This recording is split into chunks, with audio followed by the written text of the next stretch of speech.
In this crazy world of endless information, figuring out what's real and what's not can be a bit of a puzzle.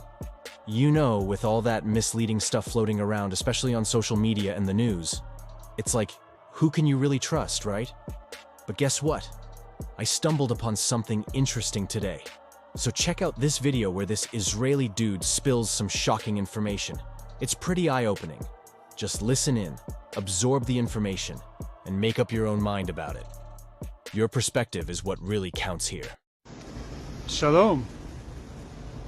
I want you to know before I start the video that what I'm about to say is very controversial.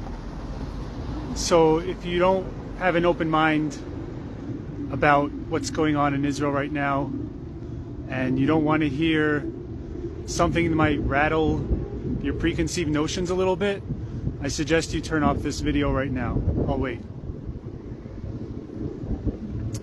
Okay, if you're still with me, that shows that you're open to listening to some facts and a timeline that points to a very disturbing conclusion. This isn't a video I want to make, and it's something that pains me. I had a lot of inner dilemmas whether or not I should do this video, but I feel like nowadays truth and transparency is so important that I feel I should share it with you. So we're all trying to make sense of what happened on October 7th, which is Shmini Atzeret.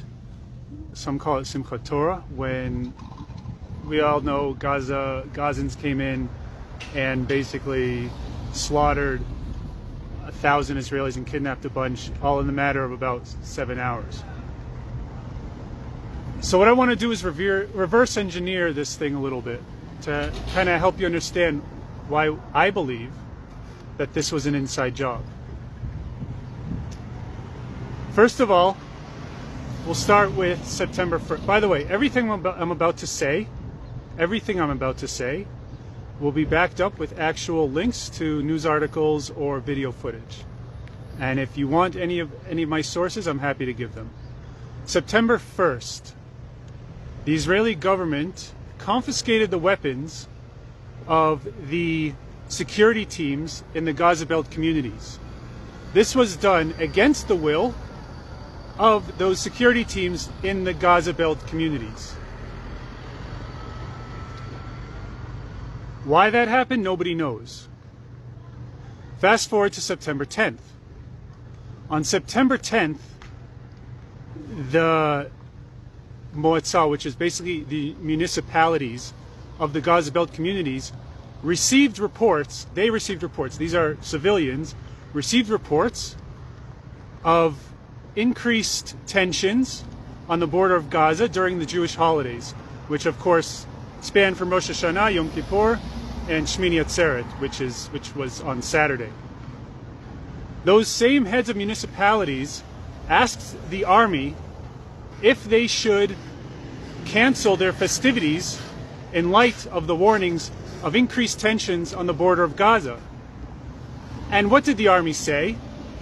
They said, no, don't cancel anything. It appears as though we're heading into a state of calm. By the way, all links I will share as soon as I have a chance to comment on this. Now, you can assume that the Shabak did not know about this attack, but that's highly improbable. I mean, Israel is probably the most advanced surveillance state in the world, and the Gaza border is probably the most heavily surveilled. And the Shabak, who somehow knew about a guy who had corona in a toy store and tracked him all the way to a soccer stadium during the days of corona, somehow didn't know about this massive attack planned by thousands of random Gazans on pickup trucks and hang gliders. Are you serious? Are you really that stupid? Do you really believe that? Because if you do, I have a bridge to sell you. Anyways, so then there's the theory that they're called in Hebrew tatzpitanot, which is basically the command and control center. These are the people, mostly females, who observe, who's tasked with observing the Gaza border fence. They say there's a theory that says that they were hacked, or that they conquered the, or that they blew it up before they could. They blew up the equipment that surveilled. Well, that's BS, because there's actual video footage that I'll also share with you of those same command control center operators reporting on the breach of the fence. The fence was breached in 15 different locations. And you want to tell me that the most highly advanced surveillance equipment on arguably any border in the world didn't pick that up, didn't report it? Well, they did, and it's documented. So don't believe that lie. Now, once thousands of Gazans on pickup trucks and hang gliders invaded Israel, which apparently nobody knew about, right? Okay, you believe that? Which apparently no one knew about. They had 7 hours to kill everyone in their path, completely destroy kibbutzim. Not only that, take hostages back to Gaza, unscathed, unopposed. Now, there are people who say, well, a bunch of battalions were moved from Gaza over to Judea and Samaria. First of all, that's BS. Second of all, okay, so what if they did? Do you know how long it takes an attack helicopter to get activated and blow up any one of those tractors or pickup trucks or hang gliders that invaded Israel? Less than 5 minutes. And I know all these things firsthand because I served on the Gaza border. Less than 5 minutes. It all could have been over. From 7:01 a.m.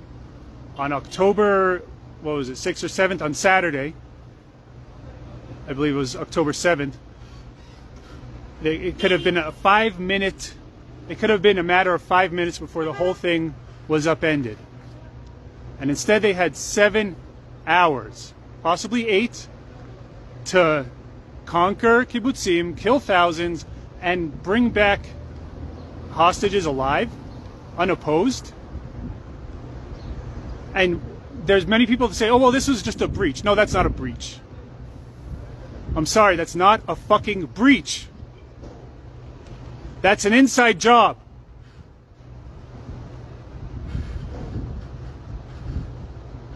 And if it's not an inside job, well, then that's even worse. Because that means that the IDF is the most incompetent military that ever walked the face of the earth. And now we're supposed to trust these people to invade Gaza? They're calling up thousands of reservists to invade Gaza under the command of a military that A, didn't see this coming, and B, is too incompetent to react to a bunch of pickup trucks with AK-47s invading Israel? You tell me which outcome is worse. What's worse? That it was an inside job? Or that the Israeli army is really this incompetent? Which one is scarier? You tell me. You tell me if you trust this same military to send in thousands of incredible Jewish souls dying to fight for this land into Gaza. And no matter how high their morale is, and it's high, and these are brave warriors, but none of it matters if the people calling the shots are the same people who allowed the Gaza militia to invade Israel's borders, kill thousands, take back hostages completely unopposed. Like I said, this is not a video I wanted to do. This is not something, and oh, by the way, now America is coming with aid? Do you really think Israel needs American aid to fight Gaza?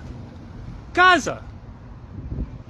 Their most elite force, their air force is hang gliders, and their ground troops are pickup trucks. They don't even have a tank. And we need American aid Israel needs American aid to fight them? Are you fucking serious? You don't think that there's anything fishy going on here? You really trust the IDF to send in all these reservists into Gaza, the same people who A, didn't see this coming, or the alternative, which is much worse, they're so incompetent, they can't even handle a couple of pickup trucks and hang gliders invading their border, killing thousands and taking hostages for 7 hours, practically unopposed. After hearing this important message, I encourage you to continue questioning, exploring, and seeking the truth in the vast sea of information.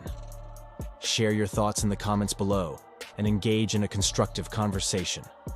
Remember, your perspective matters, and together, we can navigate the complexities of our world with a clearer understanding.